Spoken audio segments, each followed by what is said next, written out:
Thank you. Good morning again.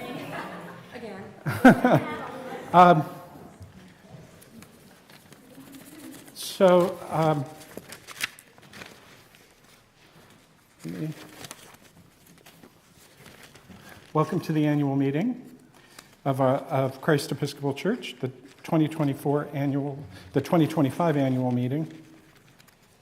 If you turn to page 5 in your packet of reports, there is an agenda.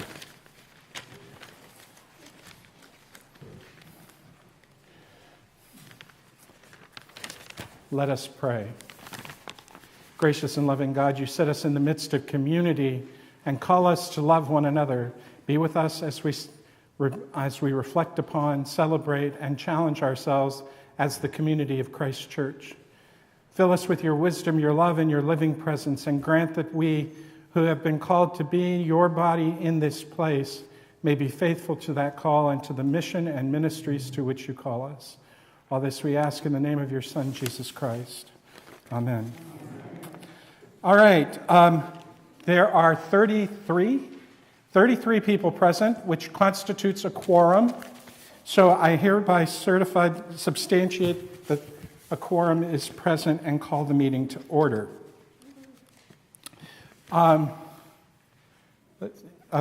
Tanya Elder, who is the clerk of vestry, is hereby appointed as the clerk of the annual meeting. In your packet on the next page is the minutes from last year's annual meeting. I don't expect you to read them all, but if you take a quick scan, if there's anything glaring or obvious that needs to be changed, please make it known. We'll give you a few minutes to do that.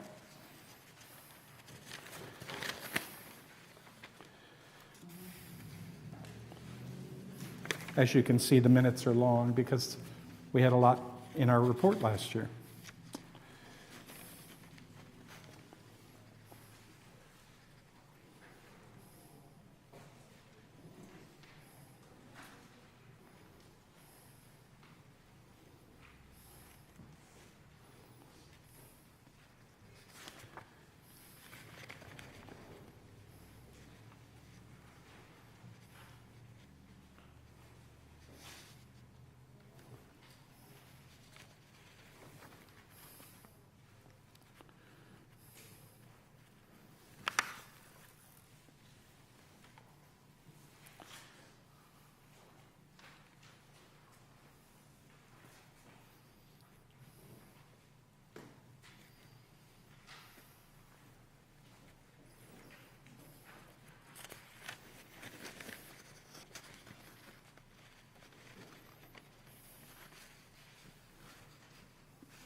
Starting to see some heads turning up. A couple minutes.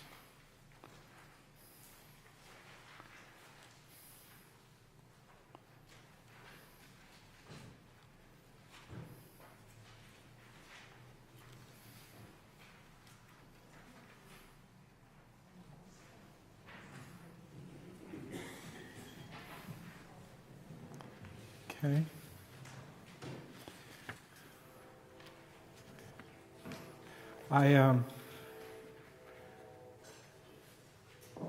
If you're all ready, I would entertain. I will ask one more time. Is there anything that you see that needs to be amended? Speak up. Stand up and speak up. Under Uh-huh. What?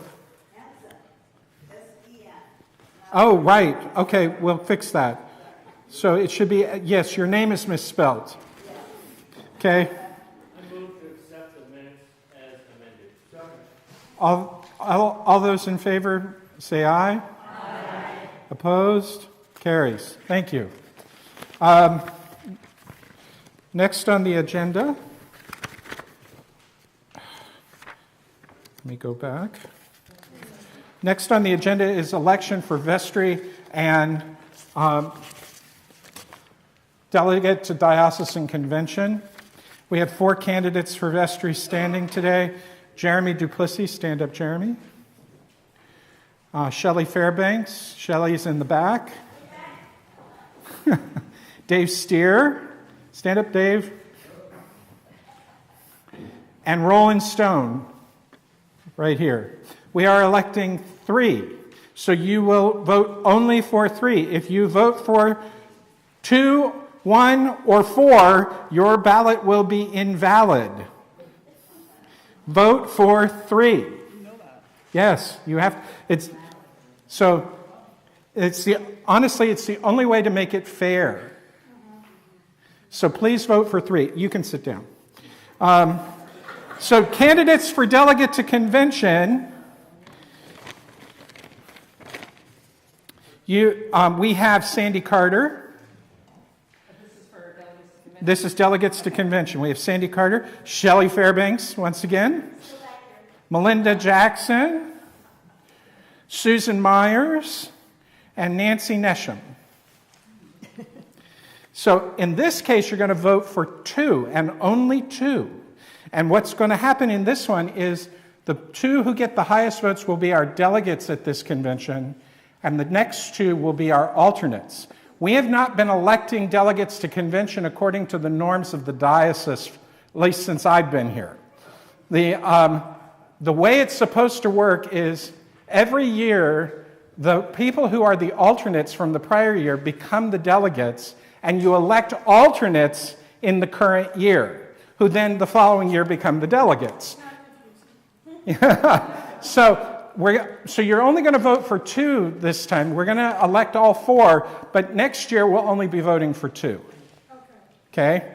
So we'll only be electing 2, I should say. So now is the time for you to mark your ballots. Please mark 3 for vestry and 2 for delegate to convention. And then fold your ballot over. Who needs a ballot? Who needs a ballot?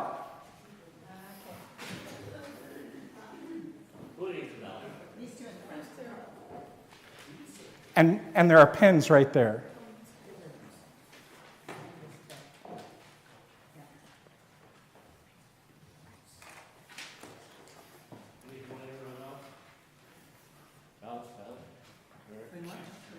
Okay. Going. Okay. Susan and Judy, why don't you come up front?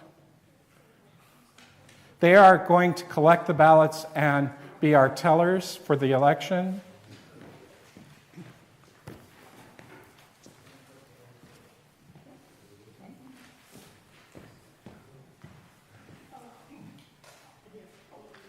So Judy, why don't you take the left-hand side and... So pass your ballots towards the aisle.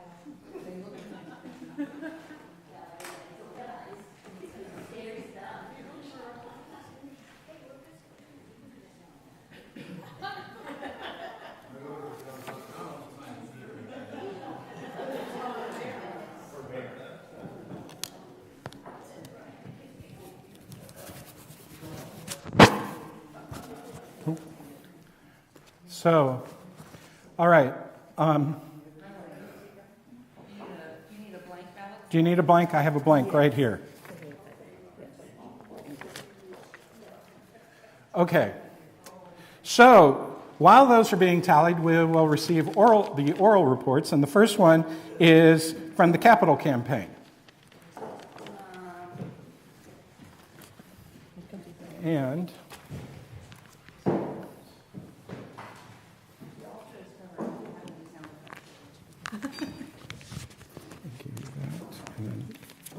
you're on. Hi. Well, what we really wanted to get a chance to do was thank everybody for the generous gifts you've all given to the Capital Campaign. With your gifts, more than we thought possible to be done has been done. Most recently, most of the boiler and the pump, one of the pumps and all, has been funded by your gifts. And you'll notice we have more room up in the altar area because of your gifts. There's still more activity to come. At this moment, it's one of the things that you felt was really important was to have a maintenance reserve fund for whatever needed to be done in the building, similar to, if we needed a boiler, that sort of large-scale project. And that is the next activity is being funded. So once again, we really wanted to thank everybody for all of the participation in funding this campaign. So, anything else? I think you said it all. All right, thank you. I have Hey? a question. Do you know how much we've actually received so far? I know some people still have money that's coming in, but Yes, in the report, I don't have the exact number in my head, but we had been committed about 146,000, and we've received, I think it's about 150,000. okay. So we've actually received more than what our original commitment was for, and that's as of today. And if you remember, we still have 6 more months of funds coming in. So it is just awesome what everybody has done. And to piggyback on that, the reason why it's higher is that we've had a few people generously give above and beyond their campaign pledge, like amazing. So thank you. Yeah.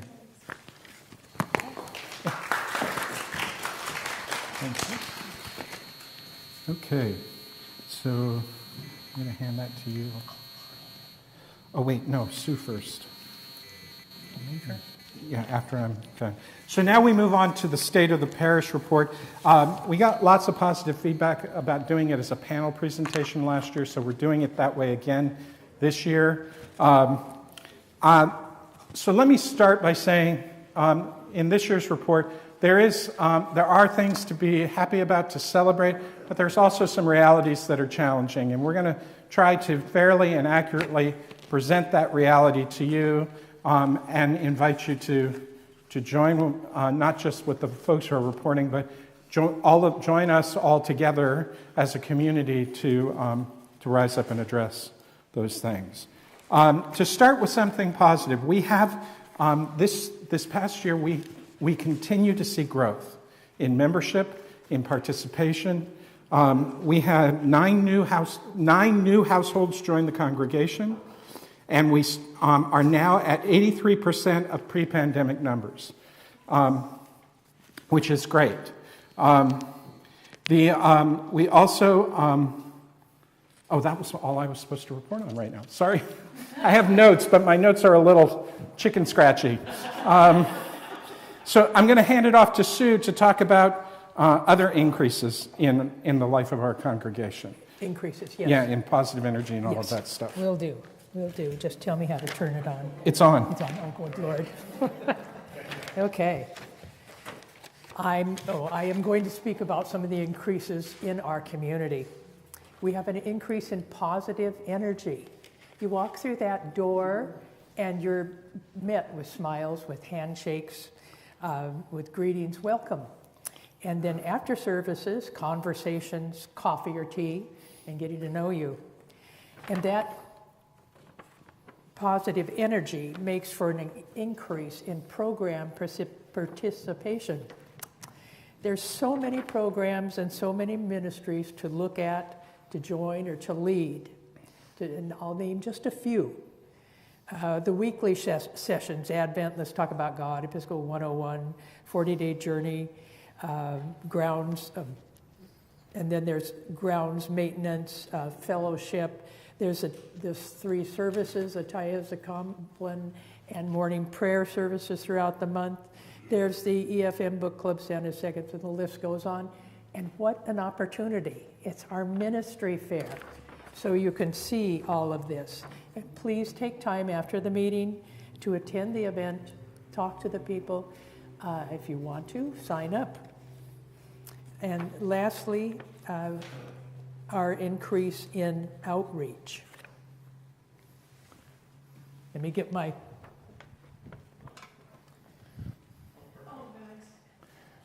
She's going to walk you through it, and you can look at it afterwards. Deacon Linda made this list from last year. I know you can't see it right now. It was suggested that for this year, that it's sent out in a bulletin with all the things we're going to do this year. Last year, Palm Sunday, when we had a sock drive, and those would be given through the hospitality table. We had the United Way Day of Action, snack packs for kids, lunches to go, of course, soup kitchen, Operation Backpack, when we bought enormous amount of backpacks filled with school supplies, sleeping bag drive, knit hats and ditty bags, and blessing bags. And our year-round outreach, of course, is Puyallup Food Bank, toiletries every Wednesday, socks given out every Wednesday, laundry ministry every 2 weeks, and also free bus passes and mailbox. If someone needs a place to have their mail sent, it is sent here. And thank you for being part of this congregation, this community, and your commitment to serve Christ in all persons, loving your neighbor as yourself. Yeah, that's worthy of applause. I want to say two things. One, your commitment is amazing. Our commitment to outreach is amazing. We do, considering the size of our congregation, we are hitting way above our weight level. And that is due in no small part to your participation, but it is also due in no small part to the work of Deacon Linda, and she deserves a round of applause. Okay, now we're going to move on to financials for 2024. Oh, Melinda. Oh, Where are you gonna- Yeah, yes.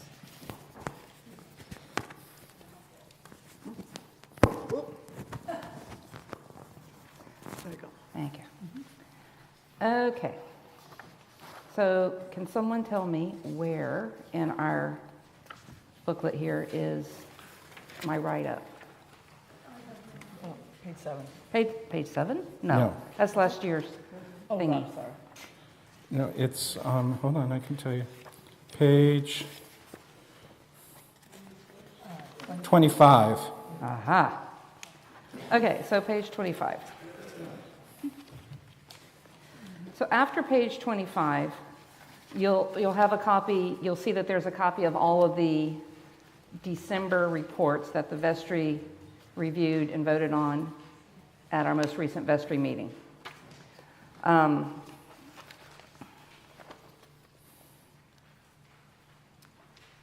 So, not rehashing what's in it, other than the fact that this has been my 5th year of being the treasurer.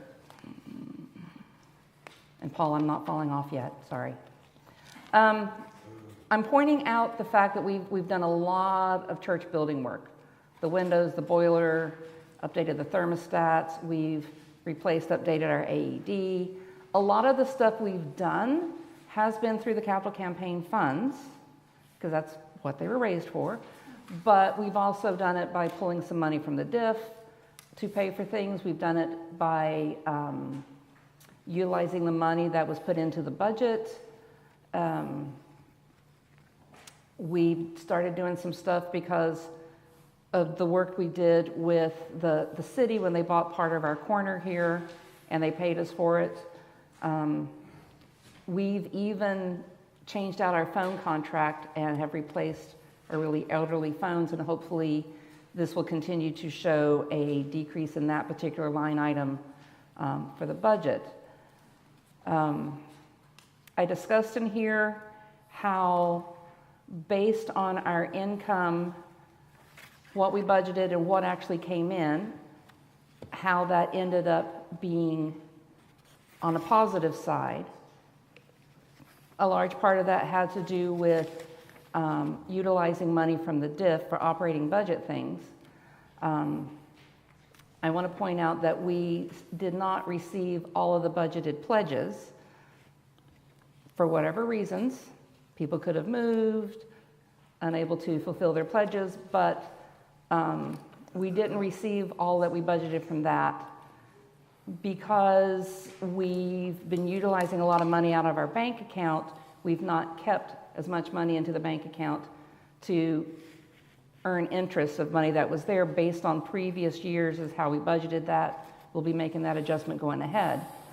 Looking at what was the expenses, based on what our final expenses were and what our budget expenses are, and I put in here how to go looking for that in the paperwork, we only went over a little bit of what we had budgeted. So we did fairly well as far as that kind of stuff went.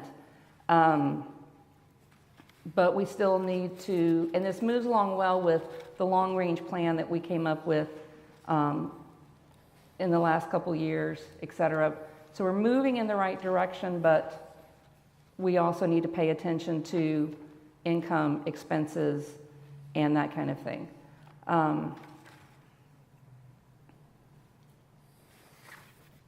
That is the biggest bits I wanted to put out of that part. Does anyone have any questions? That's jumping at them now. You can always come back and ask me later once you've had a chance to read through things more and you have questions. Do you have a question? Oh, okay. Dave? My question has to do with the music program. Is there plans to try to afford it? How much will it cost? What are we doing to try to have that? As far as a music director? Yes. Um, Music choir. It is, as far as a separate music director from what we currently have at the moment, it is not at this moment, it has not been discussed. We have a new vestry coming on, and so that can be part of the upcoming discussions. But remember, dropping that position was because of not having the funds. So, but it's part of a long-range plan. Yes, John? Yeah, are you going to, at some point in this discussion, address how much is coming out of savings, DIF, etc.? I know the budget is balanced, but it's balanced because of... Right. And I believe, I'm looking at my notes. I don't think I put exactly in my report how much was pulled. But if I go and I look at page 29, where in the top half, where it talks about the income lines and total incomes, you'll see that there is a line that says transfer from DIF. And then there is a line that says dividends received monthly. So 4,100,456 dividends received monthly. We are receiving the dividends. We have 4 DIF accounts. We're receiving the dividends on a monthly basis from 3 of them. And then the transfer from the DIF was funds that we largely pulled from the unrestricted. We're not using their dividends, but also a little bit from the other 3 that we had pulled to have available for operating budget needs. If I remember correctly, doing the math at the end of what was the balance sheets at the end of December, we still had, not counting what was still in the unrestricted DIF, we still had over $308,000 in the other 3 DIFs. But that is part of how we are trying to balance the budget. And this past year, we did also pull from the General Memorial Fund on a monthly basis, which is not part of the plan for this coming year. Yes, ma'am? Does this mean discretionary funds? DIF means, thank you, good question, diocesan investment funds. So it's money that we put into investments that the diocese has a well-educated group of people who manage the investments. It's basically a mutual fund in which the group is made up of congregations in the diocese. Yeah. Thank you. Good question. Any other questions I can try to answer at the moment? And again, you can, when you think of them later, write them down, send me an email, come stop me in the, someone say stop me in the hallway. We do have 2 hallways. 3 if we count downstairs. Okay, sir? 2025. Okay, thank you. So you'll notice that we do not have a budget in here for you to look at for 2025. That is still in discernment. We had a draft put together for the vestry meeting earlier this week. Some unexpected information presented itself, so it's still being discussed and worked on. The vestry plans to have it finalized, voted on, and present it in February. And we'll make it available to you immediately after it's been approved. But we'll make it available to you, but not in this type of a format. We'll make it one that's a little bit easier to read.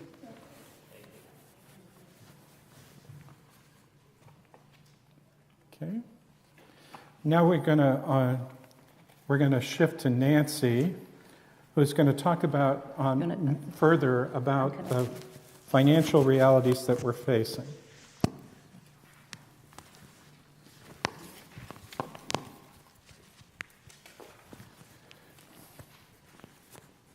Okay, I'm going to put one of these on before. Okay. Can you hear me? Okay.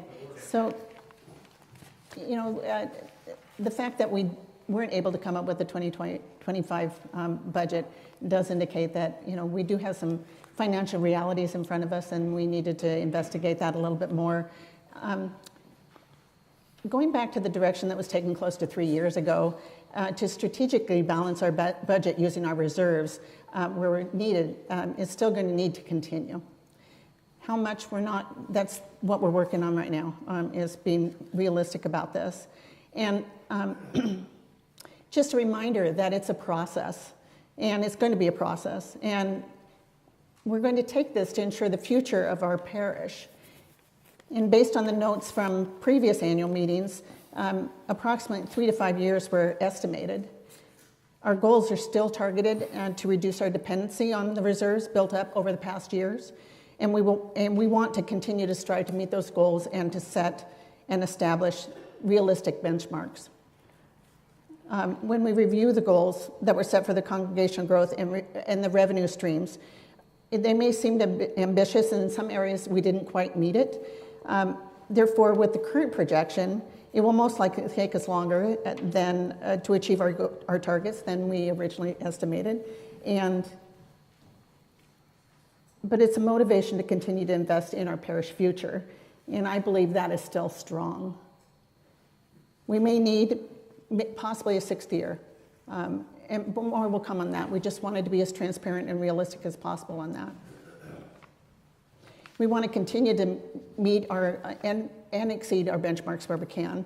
And unfortunately, there are some influences that are outside of our control in the economy, but we're going to try to control what we can control.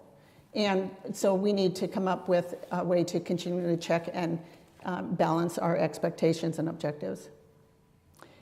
What gives me perspective is that neighboring churches in the community are experiencing similar challenges since the pandemic, and they are having to make very similar decisions to us.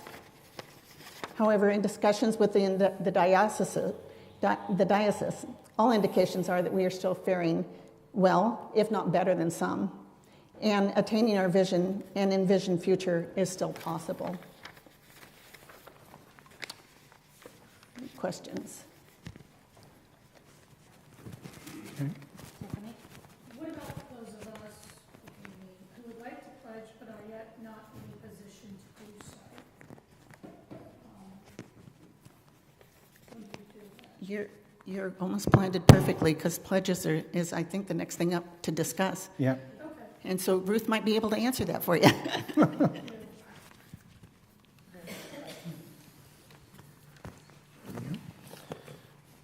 So related to this, one of the things that I'm going to preface what Ruth's going to say. One of the things that is abundantly clear, and if you've not thought about this, we live or die financially by pledge and plate. Plate is the cash that goes in the offering plate every week that's undesignated. Pledge is the commitments that you make to support the mission and ministry of the congregation.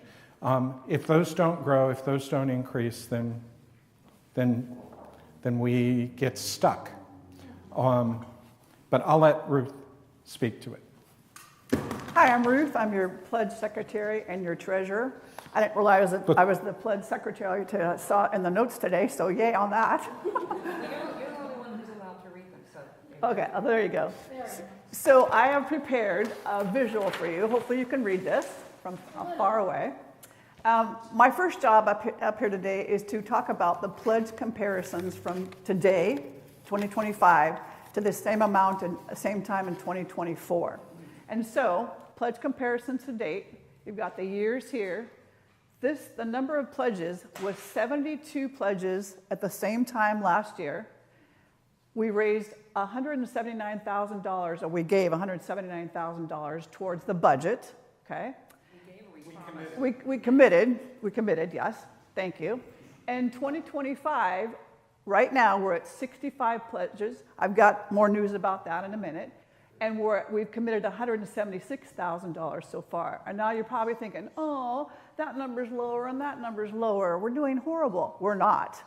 I thought about this. If we do apples to apples comparison and we just kind of spread the pledging out so everyone gives the exact same amount, it turns out in 2024, if I do that, we pledged $2,500 apiece. But in 2025, at this point right now, we're at $2,700 apiece. So there's a $200 difference in each of our pledges if we all pledge the same amount. That's a good direction to be going. So yay-hoo for that. Let's have a round of applause. And to answer Tiffany's question, if you're not able to make a pledge, and you do make a pledge, and you don't follow your pledge, it really significantly affects the budget. That's my next presentation next time I'm up here. If you want to just give money as it comes into you, $5, $10, whatever it is, there's a thing called plate. And you simply put your money in the plate. You can put it in an envelope if you want to. But it goes into the budget. It just isn't part of the budgeted amount. And so give any time you want to, and you don't have to do a pledge. The good news is, I'm here for you. I see you, Rob. I'm here for you by phone, by email, in person, and I can stop, start, end the pledge anytime you want. It's confidential. That's my job. So I'm here to help if you have any questions about that. Yeah, Melinda? So to kind of expand on what she was just saying, when you look at the budget, we have a pledged amount budget. That's our biggest thing, right? We also budget how much we think we're going to give through the plate. General plate, Easter, Christmas, right? So if what you're able to do is give through the plate, you're still giving towards the budget. It's still part of a budget amount. It's just a separate component of the budget. The challenge is this. When you make a pledge, we have a sense that we can count on that money. When you don't make a pledge and just give to the plate, we're left to guess how much we're going to get. Rob, thanks for your patience. I think it's important to remember that pledge is one way to give to the church. We've got time, talent, and dollars. That's the next part of my speech. Oh, well, perfect. No, really, it really is, but go ahead. In my life where I was financially unable to give a whole lot, but I could step up and I could do hospitality, or I could do work on the grounds, or there's plenty of Other areas bits. to help at church besides putting money out there. Exactly. I just want to put that out there. It's very, very true. As far as pledges go, we have more that we're expecting. We have some people that have pledged in the past, and they're taking a little bit of time to decide what God wants them to do for the future, and there's no problem with that. We have some new people that have been around a while, and Father Mike has sent out about a dozen letters, inviting them to be more part of our church, perhaps by membership, perhaps by time, talent, and tithing. So hopefully that will help out. And then we have some new vestry members. I don't know if you know this or not. Vestry members, their criteria is to make a pledge. And so if we have a couple new people that haven't made a pledge, there will be some more pledges there. Yep. Any more questions about just this part? I have another section in just about a minute. You're up. Okay, there we go. So this is this one. My job now is to talk about pledge completion. And now it's obviously not this year because we haven't even got all our pledges in. It's looking at 2023 and 2024. Well, in 2023, it was a banner year for Christ Church. We had 96% of our pledges completed, and that's the norm for us. I've been a bookkeeper for about 10 years, and that's what I'm used to. In 2024, we took a huge dip, and I don't know the reason why. I don't know if we can put our head a point to it, but we're at 68% last year completed their pledges, and unfortunately, the 32% of the people that didn't complete their pledge, for whatever reason, they could have moved away. They just ran out of money. They pledged too much, not realizing they wouldn't have that money on hand. That does happen. So we're not completed, resulting in a budget deficit of close to $14,000 we didn't get from pledges last year. Like I said, that is not the norm. So I've been kind of racking my brain trying to think, how can I, as your pledge secretary, bookkeeper, help you out with that? Now, if you're part of our community, you know I give out 3 donation statements throughout the year, and then 1 in January for your taxes. But the last one I do in the year is the start of September. I thought, sometimes I kind of forget what I do, how much I've pledged, whatever. I could call Ruth. That's a good idea. Or you could wait, and I thought about, what about in December 1st, I give you another letter that says where you're at, so you have that last month to get caught up. Does that sound like a good idea? Yeah. Nod your heads, whatever, yay. All right. Everything we do in January is gone by like March or whatever. By September. Right.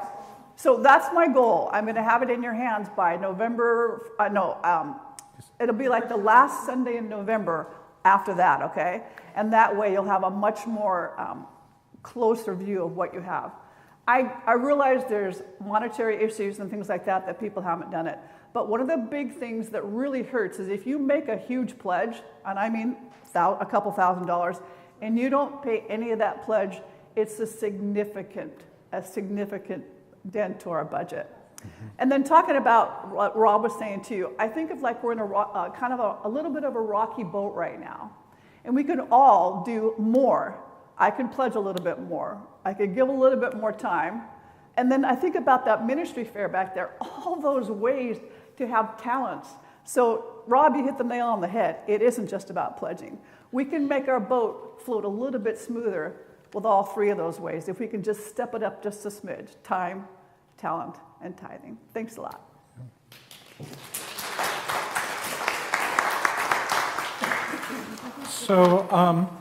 So I just want to say, I want to remind you what we talked about at the beginning. We have a lot of positive energy in the congregation, but something I've begun to suss out that is not necessarily a good thing is no one says this directly, but the tone comes through indirectly that, oh, well, we're back to normal, everything is okay. There's a certain kind of complacency that comes with that, and we're not there yet. It's not too late. It's not that we can't get there, but we really, really, really need to invest and be involved and not wait for the vestry to do it or for your rector to do it. Trust me, your vestry and your rector are working very hard. This past year, the vestry worked very hard. And our evangelism task force and our stewardship task force and all of that. But we all have a part to play. And the biggest part we can play is in the realm of evangelism. And I'm going to ask Sue to speak to that. Taking my thunder there.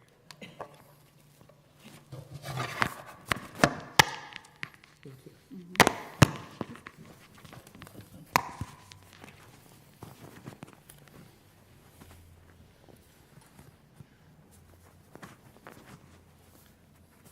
Oh, to heck with it, I'm just going to hold it. Evangelism. I'm on the stewardship committee. When Father Mike, Close. oh, sorry. When Father Mike asked me to do the evangelism report, wait, I'm on stewardship, I don't do evangelism. You know, and because to me, it's always been a scary word. But it's not about knocking on doors or standing on the street corner. How about bringing it up in a conversation with your friends, your coworkers, your neighbors, your family, and say, hey, you want to come to church with me? Excellent times are Easter and Christmas.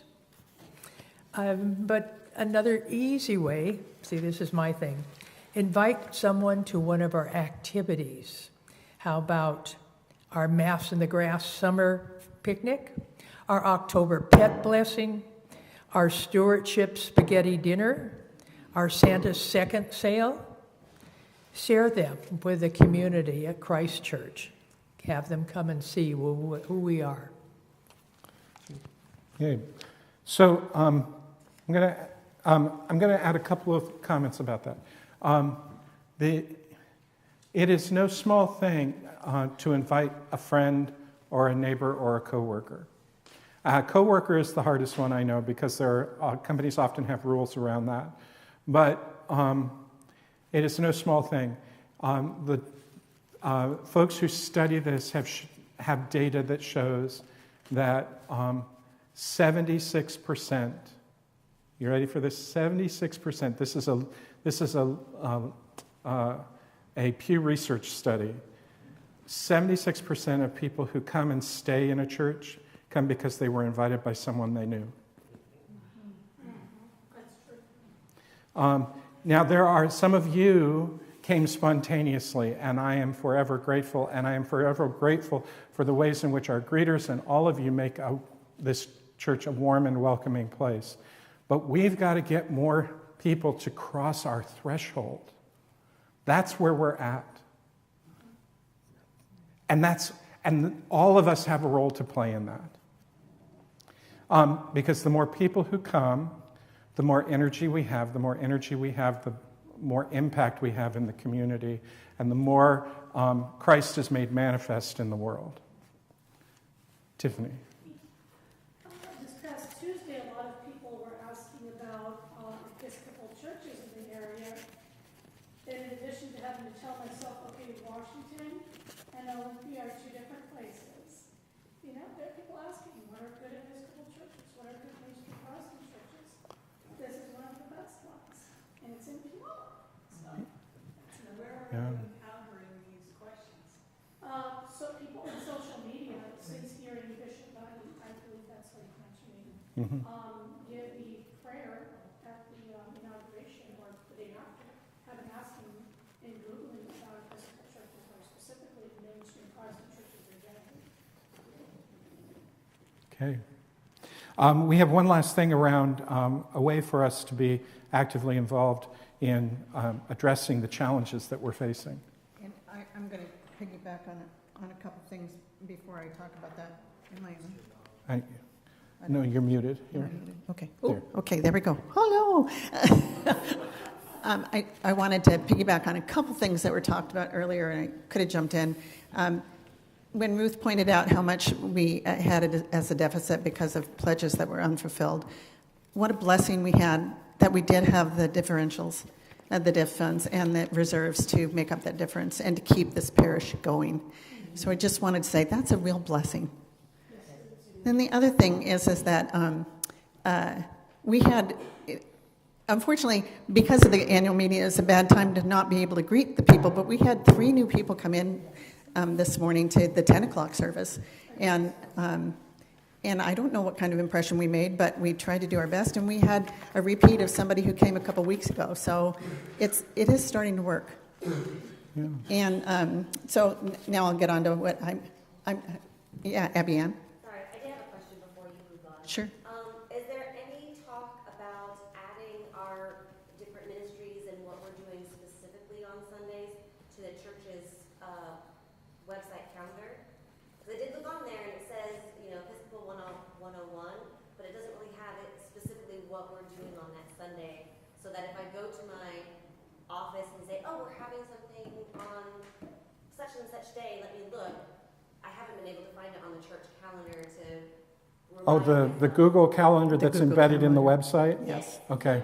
Yeah, we that's been a challenge to keep it up to date.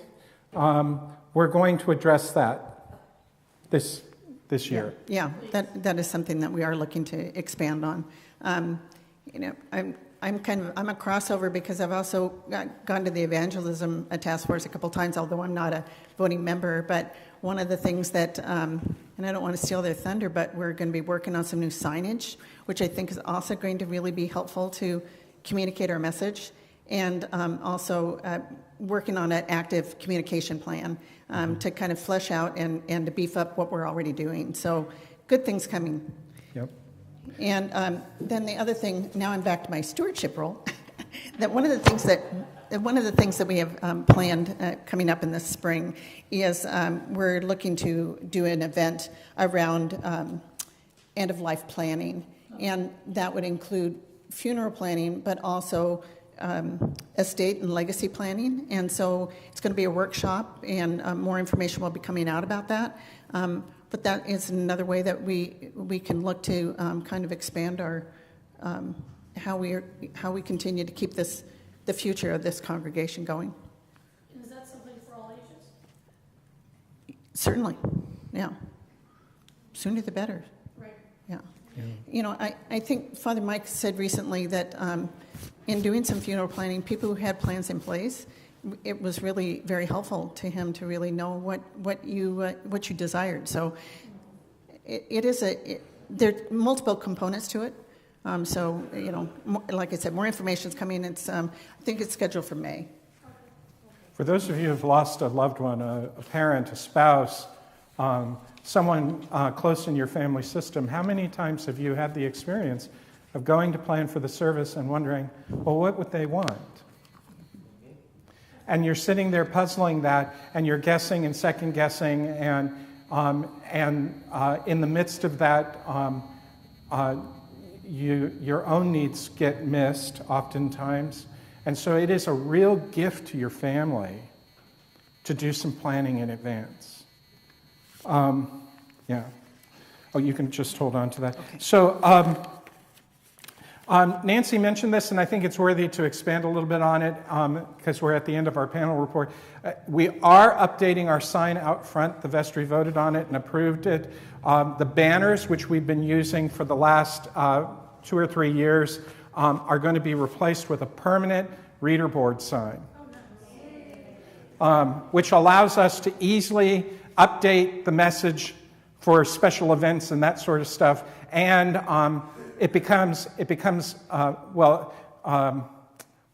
we could prorate it out, but basically it becomes a fixed expense for 1 year, and then we have no further expense, assuming there's no maintenance costs, as opposed to buying new banners every time we have to make a change. So on a day like today, as an example, and then I'll let it go, several people said to me, with the annual meeting, why didn't we just have one service? Well, it's because our sign out front says our services are at 8 and 10. So it is while it might make a lot of sense for us who are internal to the system, if we had said, okay, we're going to have worship at 9:30 we're going to combine the services, have it at 9:30, we'd have had to put out $150 or more to have a banner made in order to make that public so that people knew what was going on. This eliminates that. So anyway, so that's coming. I don't know the exact timing. John, who's going off vestry, is the person who's helping to make that happen. He's working with the vendor that's going to install it. So I just want to conclude by saying to you, thank you. Thank you for your commitment, for being a part of this amazing congregation. I think you're amazing. I have been a priest for a long time. We're getting close to 30 years. I have never felt more honored and more, and I'm not just blowing sunshine at you, I've never felt more honored and more engaged and proud to be a part of a community of faith. You guys really are amazing. I'm getting teary.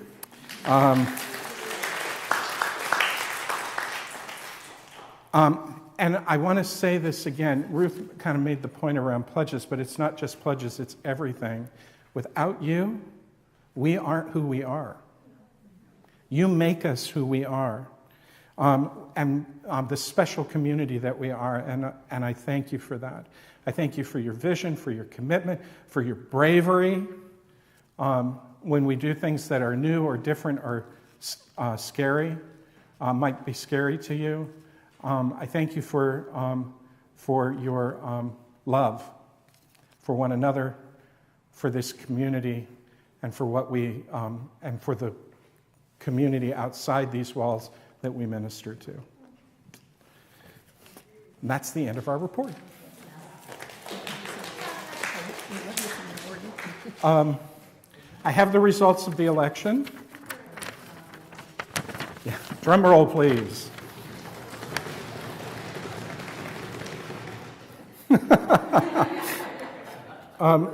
This is in no particular order. I'm just going to read down it's in alphabetical order by last name. The three people elected to vestry are Jeremy Duplessis, Shelley Fairbanks, and Roland Stone. The two people elected to be delegates to convention this year are Nancy Nesham and Melinda Jackson. And the two people who will be our alternates this year and delegates next year are Shelley Fairbanks and Sandy Carter. Thank you. John. One person who didn't make it on the vestry, I think it's highly likely that in the course of the year, someone will drop off for whatever reason. I would hope they become the replacement. Yes, that is the norm. That's been my norm when we have enough candidates. So, Dave, you're not off the hook. If we have a vacancy during the year, we often go to the person who did not get elected and ask them to come and fill the vacancy. So, is there anything else for the good of the order? So are these three vestry members for 3-year commitments? It's all 3-year commitments for the 3 vestry people. So just a correction in the table of contents, that my term is not expiring, I just completed my first year, so. Yes, that's a mistake. Nancy is continuing. The 2 people whose terms are expiring, that gets us to our thank yous.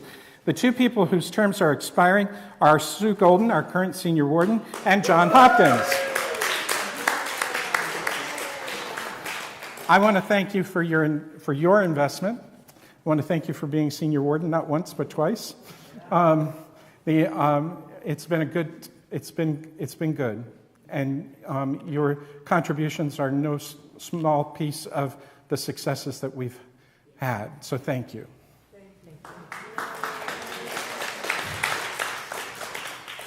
Unless there is something else, I would entertain a motion to adjourn. I have pledge card, second. And is it okay? All those in favor? Aye. Opposed? Yay, we are adjourned. Let us pray. Gracious and loving God, thank you for those who stood for election, and thank you for those, both those who were elected and those who were not. Grant them wisdom and grace. Grant that let all of them be known and loved by this community. And Lord, in the days and weeks ahead, inspire us and fill us with your love, that we might be your hands and heart in this world. All this we ask in the name of Jesus Christ. Amen. Vestry, if you're on vestry or were elected to vestry, please come up here right now. And don't forget, there's a ministry fair.